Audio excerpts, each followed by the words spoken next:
Good morning dear students. आप लोगों को तो पता ही है, अभी ये वीडियो के थ्रू आप लोग को सारा एक्सप्लेनेशन दिया जा रहा है सारे नोट्स का। तो ये मेरा पहला एक्सप्लेनेशन है। तो इससे पहले का जो टॉपिक है वो मैं क्लास में आप लोग को फर्स्ट टाइम जब मैं क्लास स्टार्ट हुआ था तब मैं एक्सप्लेन कर चुकी थी। तो नेक्स्ट आप लोग का टॉपिक है सेल्यूलर एडाप्टेशन। तो फर्स्ट हम लोग देखते हैं सेल्यूलर एडाप्टेशन क्या होता है। आप लोगों के पास नोट्स है, उस नोट्स से आप लोग मैच करिएगा। एक्सेसिव फिजियोलॉजिक स्ट्रेस और pathological stimuli brings about functional and morphological changes. ठीक, सेलुलर एडाप्टेशन कब होता है? जब किसी भी सेल में बहुत ज़्यादा एक्सेसिव फिजियोलॉजिकल स्ट्रेस और पैथोलॉजिकल कोई स्टिमुलाई है उसको जब अफेक्ट करता है तो उसकी वजह से क्या होता है, उस सेल में फंक्शनल एंड मॉर्फोलॉजिकल चेंजेस होता है। तो उस चेंजेस, उस अल्ट्रेशन को हम क्या कहते हैं? सेलुलर एडाप्टेशन कहते हैं। समझ में आ रहा है आप लोग को? सेल, एक जो सेल होता है वो क्या होता है, अपने एक पोजीशन में होता है, अपने एक नॉर्मल पोजीशन में होता है। जब उस नॉर्मल पोजीशन को कोई स्ट्रेस या फिर कोई स्टिमुलाई या फिर कोई इंजरी अगर उसको इफेक्ट करता है तो उसकी वजह से क्या होता है, हमारे सेल में कुछ अल्ट्रेशन आता है, उसे हम सेलुलर एडाप्टेशन कहते हैं। इसमें क्या है, 5 फॉर्म्स है। तो 5 फॉर्म्स है। फर्स्ट है आपका हाइपरप्लेशिया, सेकंड है हाइपरट्रॉफी, थर्ड है एट्रोफी, फोर्थ है मेटाप्लेशिया एंड फिफ्थ है डिस्प्लेशिया। जिसमें हम फर्स्ट देखते हैं hyperplasia. Hyperplasia means hyperplasia is defined as an increase in the number of the cell in an organ और टिश्यू दैट में result in its gross enlargement. ठीक, इसका मतलब है, हाइपरप्लेशिया का मतलब है इंक्रीज इन द नंबर, जो सेल है उसके नंबर इंक्रीज होंगे। इसमें हाइपरप्लेशिया का मतलब होता है जो सेल है उसका नंबर इंक्रीज़ होगा। नंबर इंक्रीज़ होगा तो सीधी बात है उसका जो ग्रॉस स्ट्रक्चर है उसमें एनलार्जमेंट आएगा। देन क्या है, hyperplasia and hypertrophy are 2 distinct process, they frequently occur together. ठीक है, ये दोनों जो प्रोसेस है हाइपरप्लेशिया एंड हाइपरट्रॉफी क्या है, 2 डिस्टिंक्ट प्रोसेस है जो कि क्या होता है, एक साथ अकर होता है। It is important to remember that unregulated and persistent hyperplasia can eventually lead to neoplasia. ठीक है, क्या बोल रहा है इसमें?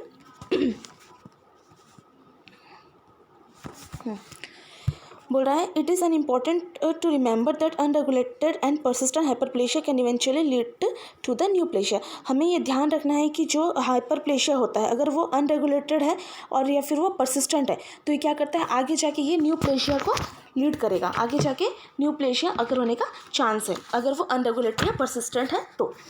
नेक्स्ट है, इसी में 2 टाइप्स है। फर्स्ट है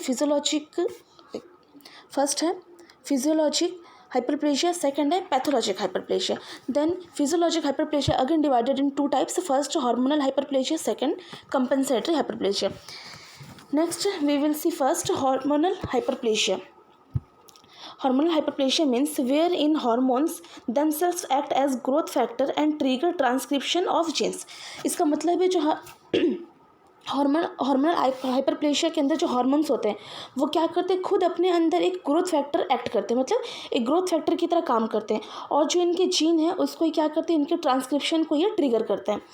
next, hormonal stimulation increases the functional capacity of tissue when needed. और क्या करते हैं ये जो हार्मोनल हाइपरप्लेशिया है वो क्या करते हैं, जो हमारा ऑर्गन है, जो हमारा टिश्यू ऑर्गन है उसकी कैपेसिटी को, उसकी फंक्शनल कैपेसिटी को क्या करता है, ये बढ़ा देता है। जैसे कि ब्रेस्ट, यूट्रस इन प्यूबर्टी, प्रेगनेंसी और लैक्टेशन। जब कोई लेडी है वो प्रेग्नेंट होती है या फिर उसका प्यूबर्टी स्टार्ट होता है, फिर उसका लैक्टेशन स्टार्ट होता है तो उस टाइम जो हमारे ब्रेस्ट में, जो हमारे यूट्रस में चेंजेस आता है वो किसकी वजह से आता है, हार्मोनल हाइपरप्लेशिया की वजह से उसमें चेंजेस आता है।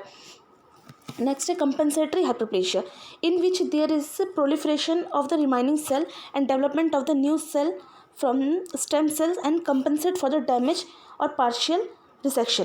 ठीक, इसका मतलब क्या बोल रही है, ये क्या करता है, डेवलपमेंट करता है। किस चीज़ का डेवलपमेंट करता है, न्यू सेल्स का डेवलपमेंट करता है। जहाँ पे उसको लगता है कि यहाँ पे न्यू सेल्स को ग्रोथ करना चाहिए उस जगह पे क्या करता है, कंपनसेटरी हाइपरप्लेशिया अपना वर्क करता है। जैसे कि regeneration of liver after partial hepatectomy. ठीक है, जब कोई लीवर ऑपरेशन होता है, हेपेक्टमी होता है, हेपेक्टमी के बाद जो लीवर का हाफ पोर्शन हम रिमूव करते हैं तो वहाँ पे क्या होता है, वहाँ पे कुछ सेल क्या होता है, रीजनरेट होते हैं। वहाँ पे कौन सा हार्मोन काम करता है, ये कंपनसेटरी हाइपरप्लेशिया वर्क करता है। इस कंपनसेटरी हाइपरप्लेशिया के कारण ही वहाँ पे क्या होता है, जो हाइपेक्टमी के बाद जो रीजनरेशन होता है वो इसकी वजह से होता है। नेक्स्ट है पैथोलॉजिक हाइपरप्लेशिया।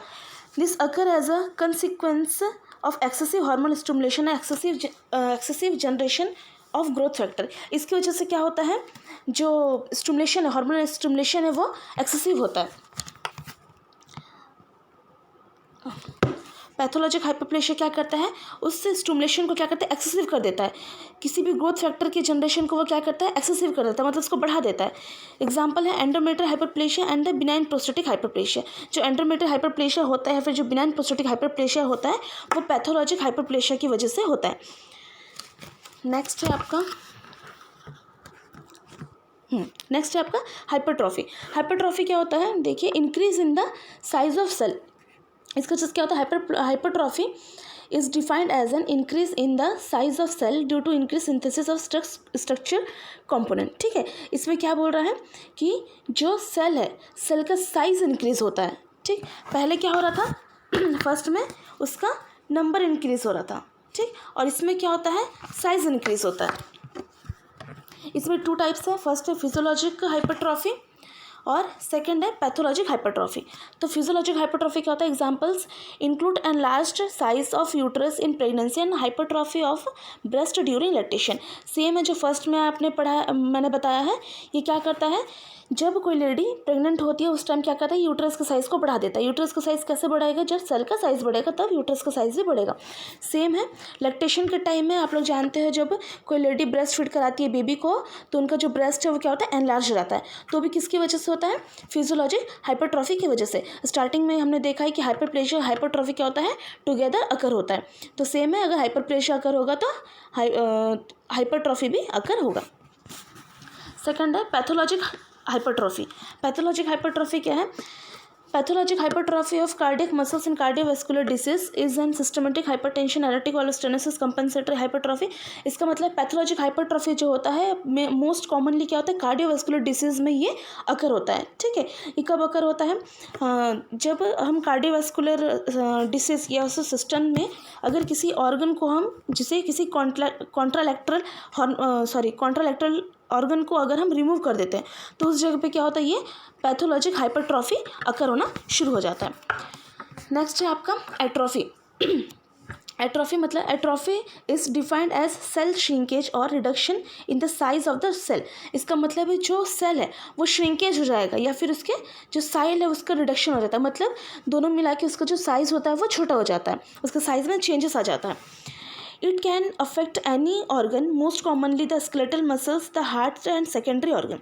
ये क्या होता है, किसी भी ऑर्गन को कॉमनली अफेक्ट कर सकता है, पर मोस्टली क्या करता है, स्केलेटल मसल्स को अफेक्ट करता है, हार्ट को, और सेकेंडरी सेक्स ऑर्गन को ये अफेक्ट करता है। ठीक, इसमें भी 2 टाइप्स है, फिजियोलॉजिक एट्रॉफी और पैथोलॉजिक एट्रॉफी। तो फर्स्ट हम देखते हैं physiologic atrophy. This type of atrophy is common during early development. ठीक है, ये जो एट्रॉफी होता है, ये जो फिजियोलॉजिक एट्रॉफी होता है, ये कब होता है, अर्ली डेवलपमेंट में, जब बेबी फीटल ग्रोथ और डेवलपमेंट के पोजीशन में होता है, तब ये फिजियोलॉजिक एट्रॉफी अकर होता है। नेक्स्ट है पैथोलॉजिक एट्रॉफी। पैथोलॉजिक एट्रॉफी कब होता है, this may be due to, ठीक है, ये किस वजह से होता है, decrease workload because of immobilization and the prolonged functional inactivity. ठीक है, अगर कोई पर्सन बहुत लॉन्ग टाइम से मतलब कोई एक्टिविटी नहीं कर रहा है, ठीक है, कोई वर्क नहीं कर रहा है, इनएक्टिव है, तो इसकी वजह से भी क्या होता है, उनके बॉडी में पैथोलॉजिक एट्रॉफी होना शुरू हो जाता है। Then loss of innervation of muscles leading to its wasting. ठीक है, अगर बहुत ज़्यादा मसल्स वेस्टिंग हो रहा है, जैसे पोलियो या फिर मोटर न्यूरॉन डिसीज़ में जैसे मसल्स वेस्टिंग होता है, पोलियो पेशेंट आप जानते हो कैसे दिखते हैं, उनके में क्या होता है, मसल वेस्टिंग होना शुरू हो जाता है। तो इसकी वजह से भी क्या होता है, ये पैथोलॉजिक एट्रॉफी तब अकर होता है। उसकी वजह से क्या होता है, मसल वेस्टिंग की वजह से ये पैथोलॉजिक एट्रॉफी अकर होना शुरू हो जाता है। दैन डिमिनिश्ड ब्लड सप्लाई, अगर किसी ऑर्गन में ब्लड सप्लाई सही तरीके से नहीं हो रहा है, ठीक है, इस्केमिक एट्रॉफी इन एथेरोस्क्लेरोसिस, इस कंडीशन में क्या होता है, बहुत ही कम ब्लड सप्लाई होता है उस ऑर्गन तक। तो blood diminished decrease blood supply के कारण भी पैथोलॉजिक एट्रॉफी अकर होना शुरू हो जाता है। इनएडिक्वेट न्यूट्रिशन, अधिकतर क्या होता है, मरासमस की कंडीशन में क्या होता है, हमको देखने में मिलता है कि इनएडिक्वेट न्यूट्रिशन उस बच्चे को मिल रहा है, तो उससे उसका बॉडी देख के या फिर जो भी उनका न्यूट्रिशन एक्टिविटी को देख के हम फाइंड आउट करते हैं कि उनको मरासमस है। तो इस कंडीशन में भी अगर किसी बच्चे को मरासमस प्रॉब्लम हुआ है, तो उस जगह पे भी पैथोलॉजिक एट्रॉफी अकर होता है। Then aging associated cell loss seen in tissue containing permanent cell. ठीक, जैसे एजिंग एसोसिएटेड मतलब कुछ एज के कारण भी कभी कभी क्या होता है, कुछ पर्सन्स में क्या होता है, जो सेल सेल लॉस है, मतलब जो उनका बॉडी, उनका जो मसल्स है वो क्या होता है, बहुत ही श्रिंकेज होने लगता है, मसल्स ग्रोथ होना रुक जाता है, डिक्रीज होने लगता है। तो ये भी किसकी वजह से होता है, पैथोलॉजिक एट्रोफी की वजह से होता है। नेक्स्ट है आपका मेटाप्लेशिया। मेटाप्लेशिया का मतलब होता है रिप्लेसमेंट, जैसे कि किसी एक ऑर्गन, जैसे metaplasia is defined as a change in which there is replacement of one adult cell type by another adult cell type। मतलब किसी एक पर्सन का जो सेल है उससे हम रिप्लेस करके दूसरे एडल्ट पर्सन का जो सेल टाइप है वो हम यूज़ करते हैं, तो उसे हम क्या कहते हैं, रिप्लेसमेंट करते हैं। जैसे हम कोई सर्जरी करते हैं, प्लास्टिक सर्जरी वगैरह करते हैं, सेम है, जैसे कहीं का और स्किन लेकर हम कहीं और लगाते हैं, उसे ही रिप्लेसमेंट कहते हैं। तो मेटाप्लेशिया भी वही है, कहीं किसी और जगह का सेल को हटा के, अगर कोई डैमेज हो गया है सेल या फिर टिश्यू, तो वहाँ से हटा के हम किसी दूसरे पर्सन्स का सेल हम यूज़ करके उनका जो रिप्लेसमेंट करते हैं वो क्या कहलाता है, मेटाप्लेशिया कहलाता है। नेक्स्ट है आपका डिस्प्लेशिया। डिस्प्लेशिया का मतलब होता है एबनॉर्मल डेवलपमेंट, ठीक है। Dysplasia indicates disorder cellular development and it's recognised by loss of orientation of cell with respect to another, disorderly arrangement of cell from the basal surface the layer satisfied squamous epithelium, ठीक। इसका मतलब होता है abnormal development, अगर कहीं पे भी cell loss हो गया है या फिर हमारा सेल जो भी सेल है, ठीक है, वो सेल में कुछ एबनॉर्मलिटीज़ आ गया है, या फिर हमारे सेल्स में, हमारे जो सेल टिश्यू में कोई प्रॉब्लम आ गया, उसकी वजह से जो एबनॉर्मल डेवलपमेंट होता है वो क्या कहलाता है, डिस्प्लेशिया कहलाता है। मतलब जिससे हमारा जो नॉर्मल सेल जैसा ग्रोथ होता है वैसा ग्रोथ नहीं होकर ये क्या होता है, एबनॉर्मल ग्रोथ होना स्टार्ट हो जाता है, तो उसे ही हम क्या कहते हैं, डिस्प्लेशिया कहते हैं। नेक्स्ट है इसकी वजह से क्या होता है, जो आपका बेसल सरफेस है, जो लेयर है, ठीक है, उस लेयर से क्या होता है, ये डिसअरेंजमेंट तरीके से जो सेल डेवलपमेंट है, सेल ग्रोथ है, वैसा होना स्टार्ट हो जाता है। Then lack of uniformity of the individual cell, ठीक है, जो इंडिविजुअल सेल है उसका जो यूनिफॉर्मिटी है वो क्या होता है, इसमें लैक हो जाता है। Then dysplastic cell are characterized by accelerated cell proliferation, ठीक, क्या होता है, इसकी वजह से जो सेल है उसमें एसिलेटेड होना स्टार्ट हो जाता है और प्रोलिफरेशन आना स्टार्ट हो जाता है। न्यूक्लियर एबनॉर्मलिटीज़, इसकी वजह से डिस्प्लेशिया, एबनॉर्मल ग्रोथ हो रहा है, तो इसकी वजह से क्या होता है, जो सेल्स का न्यूक्लियर है उसमें एबनॉर्मलिटीज़ आना स्टार्ट हो जाता है। Then increase nuclear cytoplasmic ratio, जो इस एबनॉर्मल ग्रोथ की वजह से जो न्यूक्लियर है, ठीक है, जो कोशिका केंद्र है उसका जो साइटोप्लाज्मिक रेशियो है वो क्या होता है, इंक्रीज़ होना स्टार्ट हो जाता है, वो बढ़ना स्टार्ट हो जाता है। Loss of polarity and disorderly arrangement, इसकी वजह से क्या होता है, जो सेल है उसका जो पोलैरिटी है वो कम होना शुरू हो जाता है, और सेम है जैसे पहले बताई, जो इसका अरेंजमेंट है वो डिसऑर्डरली होना शुरू हो जाता है। नेक्स्ट है it is typically seen in epithelial cell may be the reversible, और ये मोस्टली हम किस चीज़ में देख सकते हैं, कौन से सेल में देख सकते हैं, एपिथेलियल सेल में हम इस चीज़ को देख सकते हैं। नेक्स्ट आता है आपका सेल इंजरी। सेल इंजरी किसे कहते हैं, when the cell is exposed to injurious agent और stress, the sequence of event follow that the loosely term cell injury, ठीक है, अगर हमारा सेल किसी इंजूरियस एजेंट या कोई केमिकल या फिर किसी स्ट्रेस से एक्सपोज होता है तो उसे हम सेल इंजरी कहते हैं। और जब ये सेल इंजरी अगर इसे हम ट्रीट नहीं कर पाते हैं तो इसका अल्टीमेट रिजल्ट क्या होता है, सेल डेथ होता है, ठीक। स्ट्रेस या इंजरी जो भी है, जिस भी वजह से हमारे सेल को इंजरी पहुंच रहा है, अगर हम उसका सही तरीके से ट्रीटमेंट नहीं करते हैं या फिर हम उन्हें ट्रीट नहीं कर पाते हैं तो इसका लास्टली जो रिजल्ट आता है वो सेल डेथ कहलाता है। नेक्स्ट इसका कॉज, फर्स्ट कॉज है हाइपोक्सिया। हाइपोक्सिया मतलब आप लोग जानते हो, due to lack of oxygen, ठीक है, जो ऑक्सीजन की कमी होती है उसे हम हाइपोक्सिया कहते हैं। तो इसकी वजह से भी अगर ऑक्सीजन हमको हमारे सेल तक सही तरीके से नहीं मिलेगा, हमारे सेल तक ऑक्सीजन सही तरीके से नहीं पहुंचेगा, तो उसकी वजह से भी सेल डेथ होने का चांस है। नेक्स्ट है इस्कीमिया। इस्कीमिया मतलब लॉस ऑफ ब्लड सप्लाई, ठीक है, ब्लड सप्लाई से क्या होता है, हमारे सेल को, हमारे बॉडी को क्या होता है, न्यूट्रिशन मिलता है। तो अगर हमारे सेल को न्यूट्रिशन नहीं मिलेगा तो ठीक तरह से ग्रोथ नहीं कर पाएगा, फंक्शन नहीं कर पाएगा, और अगर न्यूट्रिशन नहीं पहुँचेगा तो वो जी नहीं पाएगा, जिसकी वजह से क्या है, सेल डेथ होने का चांस है। Next physical agent trauma, pressure, radiation, ठीक है, एक्सट्रीम टेम्परेचर, ये सब आप जानते हो, ठीक है, ट्रॉमा होगा, किसी चीज़ का प्रेशर होगा, रेडिएशन बढ़ेगा तो इसकी वजह से भी सेल डेथ होने का चांस है। केमिकल में ड्रग्स, इंसेक्टिसाइड, फिर एनवायरमेंटल पॉल्यूटेंट, ये सब की वजह से भी सेल डेथ होने का चांस है। बायोलॉजिकल में वायरस, बैक्टीरिया, फंगाई, पैरासाइट्स, इसकी वजह से भी सेल डेथ होता है। Then immunologic derangement in the immune mechanism, ठीक है। अगर इम्यून मैकेनिज्म आपका सही तरीके से अरेंज नहीं है, डी अरेंजमेंट है, तो उसकी वजह से भी सेल डेथ होने का चांस है। Then genetic derangement, nutrition imbalance, ये सब अगर आपका सही नहीं है तो इसकी वजह से क्या होता है, हमारा सेल जो है डेथ होने का, हमारा सेल डेथ होने का चांस होता है। Next mechanism of cell injury, ठीक है। क्या मैकेनिज्म है सेल इंजरी होने का? तो फर्स्ट है the mechanism of cellular responses to various injuries stimuli dependent on the various factor, ठीक है। जो सेल जो इंजरी होता है उसका जो इंजरी स्टिमुलाई है किसके ऊपर डिपेंड करता है, कुछ फैक्टर्स उसके ऊपर ये डिपेंड करता है। तो फर्स्ट क्या है आपका, टाइप्स ऑफ इंजरीज स्टिमुलाई, ठीक है। जो स्टिमुलाई है जो सेल को इंजरी पहुंचा रहा है वो किस टाइप का है, कैसा टाइप का है, ये आप फर्स्ट फैक्टर है। अगर हम किसी चीज़ को फाइंड आउट करते हैं तो उसके कॉज को, मतलब किस वजह से है, कैसा है, क्यों है, वो हम सब कुछ देखते हैं। तो सेम है, अगर कोई स्टिमुलाई किसी सेल को इंजरी कर रहा है तो उसका हमको स्टिमुलाई को चेक करना रहता है और डिपेंड करता है उसके टाइप से। फर्स्ट उसका टाइप पर डिपेंड करता है कि वो स्टिमुलाई किस टाइप का। नेक्स्ट उसका ड्यूरेशन ऑफ इंजरी स्टिमुलाई, जो स्टिमुलाई है उसका ड्यूरेशन कैसा है, ठीक है। उसका ड्यूरेशन कब तक वर्क करता है, कितने देर तक वर्क करता है, उसका ड्यूरेशन भी हमको देखना है। देन सीवियरिटी, जो स्टिमुलाई है उसका सीवियरिटी कैसा है, बहुत ज़्यादा सीवियर है या नहीं है, या फिर अगर वो सेल की इंजरी पहुँचा रहा है तो उसकी वजह से कुछ ज़्यादा हार्म नहीं होगा या फिर बहुत ज़्यादा हार्म होगा, इसका सीवियरिटी को भी हमको चेक करना रहता है। देन टाइप ऑफ सेल, जो सेल है हमारा, जो बॉडी सेल है वो किस टाइप का है, जो स्टिमुलाई उसको अफेक्ट कर रहा है तो वो सेल उसको हैंडल कर सकता है या नहीं, वो भी हमको देखना है कि हमारा जो सेल टाइप है वो कैसा है। एडेप्टेबिलिटी ऑफ सेल, ठीक है। जो स्टिमुलाई है वो हमारे सेल को अफेक्ट कर रहा है तो हमारा सेल कितना उस चीज़ को अडेप्ट कर सकता है, उसका एडेप्टेबिलिटी, उसका कैपेसिटी कितना है, ये भी हमको देखना है, ये भी उस फैक्टर पर डिपेंड करता है।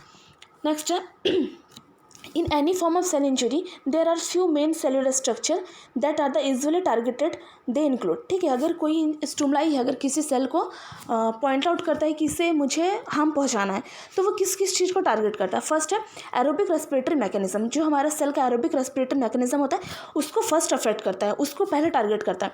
Next integrity of the cell membrane, ठीक है। जो हमारा सेल का मेम्ब्रेन होता है, जो इंटीग्रिटी होता है, ठीक है, उस इंटीग्रिटी को वो टारगेट बनाता है, क्योंकि जो सेल मेम्ब्रेन है अगर वो टूटेगा नहीं तो सेल को वो अफेक्ट नहीं पहुंचा सकता है, इसलिए जो सेल मेम्ब्रेन है उसको टारगेट करता है। देन प्रोटीन सिंथेसिस, हमारे जो सेल में प्रोटीन सिंथेसिस होता है जिसकी वजह से हमारा सेल वर्क करता है, हमारे सेल को वर्क फंक्शन करने के लिए प्रोटीन बहुत ज़रूरी होता है, हमारे सेल में प्रोटीन सिंथेसिस होता है। तो क्या करता है, प्रोटीन सिंथेसिस को भी ये अफेक्ट करता है, टारगेट बनाता है, क्योंकि जो स्टिमुलाई है उस स्टिमुलाई प्रोटीन सिंथेसिस को तोड़ने की कोशिश करता है। प्रोटीन सिंथेसिस टूटेगा तो हमारे सेल को एनर्जी नहीं मिलेगा। देन साइटोस्केलेटल को भी वो इफेक्ट करता है। Then next genetic apparatus, genetic apparatus को भी वो टारगेट बनाता है। तो ये जो 5 चीज़ें, ये जब स्टिमुलाई हमारे सेल को अफेक्ट करता है तो इन 5 चीज़ों को वो टारगेट बनाकर चलता है। अगर ये 5 चीज़ हमारा सेल का टूट गया तो हमारा सेल फिर फंक्शन करना बंद कर देता है। नेक्स्ट है द मेजर बायोकेमिकल मैकेनिज्म। अब आता है मेजर बायोकेमिकल मैकेनिज्म क्या है। फर्स्ट है आपका डेप्लीशन ऑफ ATP। नेक्स्ट है alteration in energy, next alteration in energy metabolism of cell, damage to cell membrane, failure of calcium hemostasis and last है mitochondrial damage. तो फर्स्ट देखते हैं हम लोग डेप्लीशन ऑफ ATP। तो ये कब अकर होता है, occurs in hypoxic and the chemical injury, ठीक है। जब हमारे सेल को हाइपोक्सिया अकर होता है हमारे सेल में, या फिर कोई केमिकल इंजरी होता है, तब ये डेप्लीशन ऑफ ATP अकर होता है। Normally ATP requires for the energy dependent, हम जब हमारा सेल वो ATP पे क्यों डिपेंड रहता है, एनर्जी के लिए, क्योंकि ATP में क्या होता है, एनर्जी स्टोर होता है, तो उस एनर्जी के लिए क्या होता है वो डिपेंड रहता है। और ये मतलब डिपेंड रहता है। और नॉर्मली कब फंक्शन होता है, मेम्ब्रेन ट्रांसपोर्टेशन के टाइम में, प्रोटीन सिंथेसिस के टाइम में और लिपोजेनेसिस के टाइम में, क्योंकि इस टाइम में क्या होता है हमारा सेल बहुत ज़्यादा वर्क करता है और इसे एनर्जी की बहुत ज़्यादा ज़रूरत होती है। तो क्या होता है, जब इस टाइम पे हमारे सेल को एनर्जी चाहिए होता है, जब उसकी ज़रूरत होती है तो क्या करता है वो ATP से एनर्जी लेता है। Next depletion of ATP leads to defective functioning. और क्या है, ये जो ATP है, ठीक है, ATP का डिप्लेशन, अगर बहुत ज़्यादा ATP का डिप्लेशन हो रहा है तो क्या करता है, डिफेक्टिव फंक्शन को लीड करता है। फिर ATP क्या होता है, डिफेक्टिव, मतलब ठीक से वो फंक्शन नहीं करता है, और उसके फंक्शन को क्या करता है वो डिक्रीज कर देता है। नेक्स्ट है alterations in energy metabolism of cell. इसमें क्या बोल रहा है, switch from the aerobic respiration to anaerobic pathway with the prominent glycolysis, ठीक है। क्या करता है ये एरोबिक रेस्पिरेशन एरोबिक रेस्पिरेशन क्या करता है, एनारोबिक पाथवे में प्रोमिनेंट ग्लाइकोलाइसिस के साथ स्विच करता है। ठीक, एरोबिक रेस्पिरेशन एनारोबिक पाथवे में प्रोमिनेंट ग्लाइकोलाइसिस के साथ स्विच करता है। और क्या करता है, there will be the rapid depletion of the glycogen stores. ठीक है, क्या करता है, ये बहुत ज़्यादा स्पीड में ग्लाइकोजन स्टोर्स को क्या करता है, डिप्लीशन करता है। This causes intracellular acidosis which interfere with the functioning of various cellular enzyme. ठीक है, क्या करता है ये, intercellular acidosis which interfere with the functioning of the cellular enzyme. ये क्या करता है, जो सेलुलर एंजाइम है, ठीक है, जो सेलुलर एसिडोसिस है उसमें क्या करता है, इंटरफेयर करता है। जो सेलुलर हमारा जो इंटरसेलुलर एसिडोसिस जो फंक्शन है उसमें क्या करता है, ये alteration of energy metabolism cell क्या करता है, इंटरफेयर करता है, उसके फंक्शन में इंटरफेयर करता है। ठीक, जो सेलुलर एंजाइम है उसके फंक्शन पे ये इंटरफेयर करना शुरू कर देता है। Next, damage of cell membrane. Damage of cell membrane क्या है, damage to the cell membrane is a major event in the cellular injury. ठीक है, सेलुलर इंजरी का बहुत ही मेन पार्ट क्या है, damage of the cell membrane. ठीक है, क्योंकि सेलुलर अगर इंजरी हो रहा है तो क्यों हो रहा है, वो तब होगा जब सेल मेम्ब्रेन डैमेज होगा, तब जाकर सेलुलर इंजरी होगा। इस वजह से इसे कहा गया है कि ये बहुत ही क्या है, इवेंट और मेजर पार्ट है किसका, सेलुलर इंजरी का। नेक्स्ट है the damage induced by various mediators of cell injury like free oxygen radicals, rise in the cytosolic calcium level and others।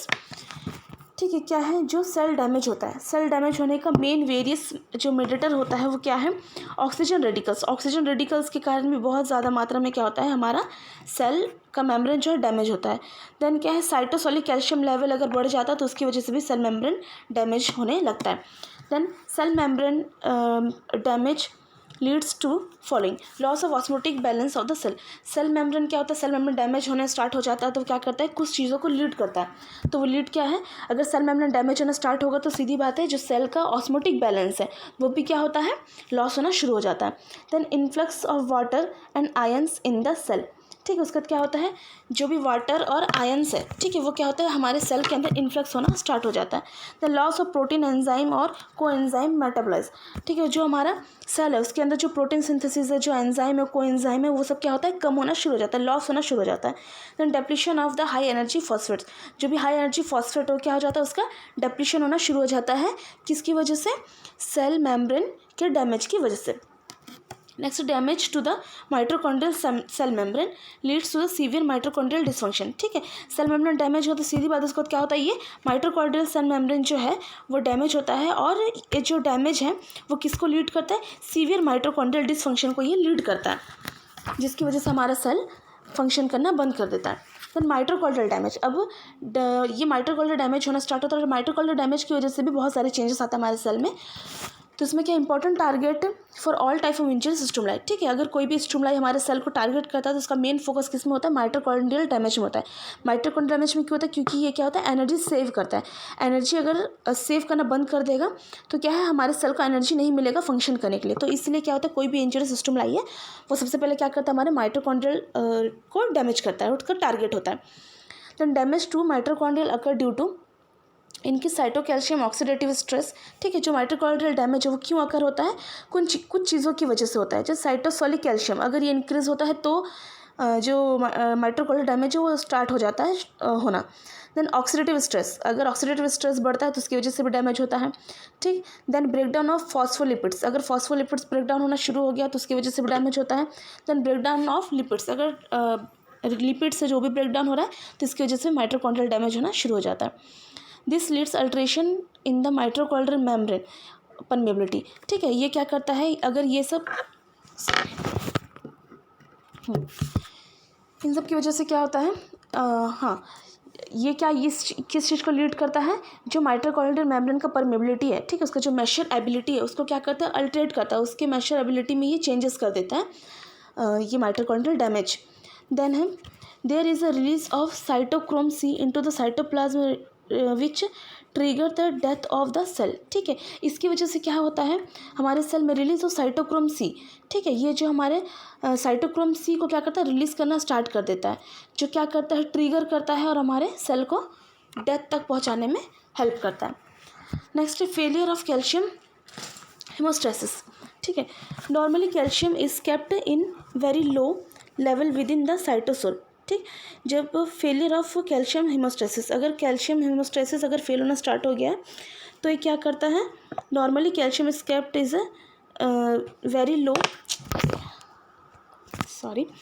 Normally calcium is kept in a very low level within the cytosol. ठीक है, जो normally calcium होता है वो क्या होता है, cytosol में बहुत ही लो लेवल में ये रखा हुआ होता है, केप्ट होता है।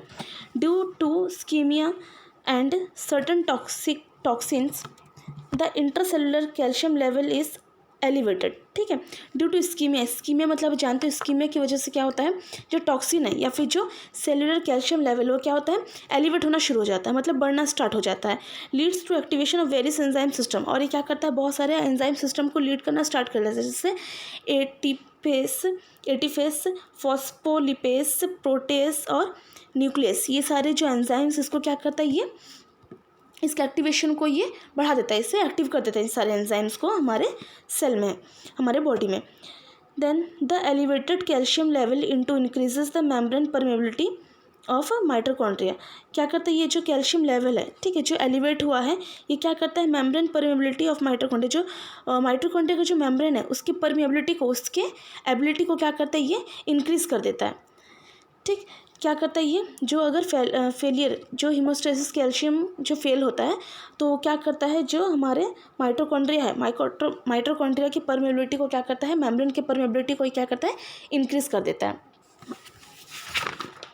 हाँ, तो ये था आपका सेलुलर एडाप्टेशन जो मैं पढ़ाई हूँ। एक बार आप लोग नोट्स में रीड कीजिए तो आप लोगों को अच्छे से समझ में आ जाएगा। Thank you.